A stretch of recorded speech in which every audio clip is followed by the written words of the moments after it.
300 years, humans thought they were alone in the Prologue sector. They were wrong.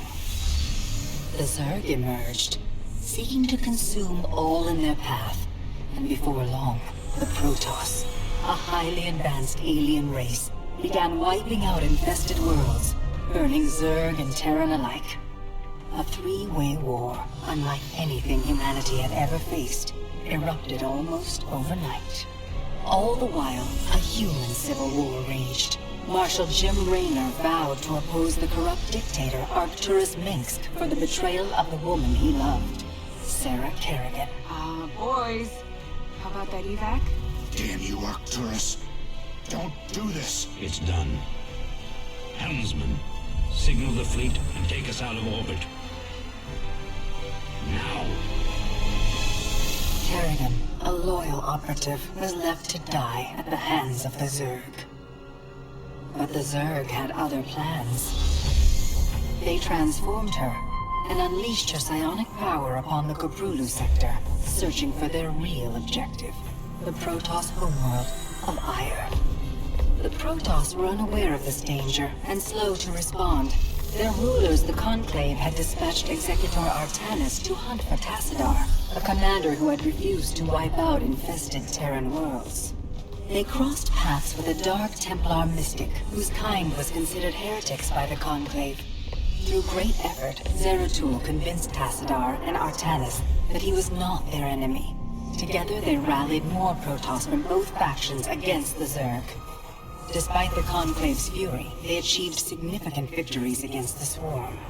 But when Zeratul struck down one of the Overmind Cerebrates, his own mind was left vulnerable.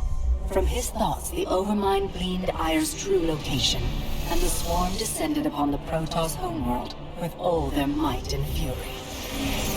It was Tassadar who kept the Templar from extinction that day. Using the power of both the Templar and the Dark Templar, he sacrificed himself to kill the Overmind. Ire was lost, but Artanis led the survivors to the Dark Templar's homeworld of Shakuras. Old prejudices were set aside. The Templar were now in the Dark Templar's debt. Without the Overmind, the Swarm fractured. Kerrigan sought control of all the Zerg, even enlisting the aid of old friends and enemies like Raynor, Minsk, and Zeratul. Once her rule was uncontested, the Queen of Blades betrayed them all. Billions of humans and Protoss were killed. The Zerg stood unchallenged, but to the relief of all, the war seemed to end there.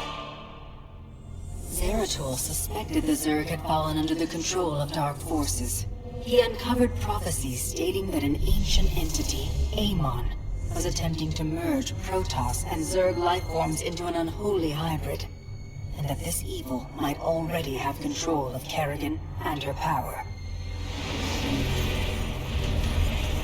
It was during this time that Executor Artanis, hailed as a hero, was made leader of both the Templar and the Dark Templar. As Hierarch, Artanis united both factions, and promised to one day reclaim the glory they had lost on Ire. But such unity is only a dream for Jim Raynor. Minsk still rules, and Raynor's small rebellion has counted for nothing against the Dominion's propaganda machine. Perhaps it is time for a new strategy.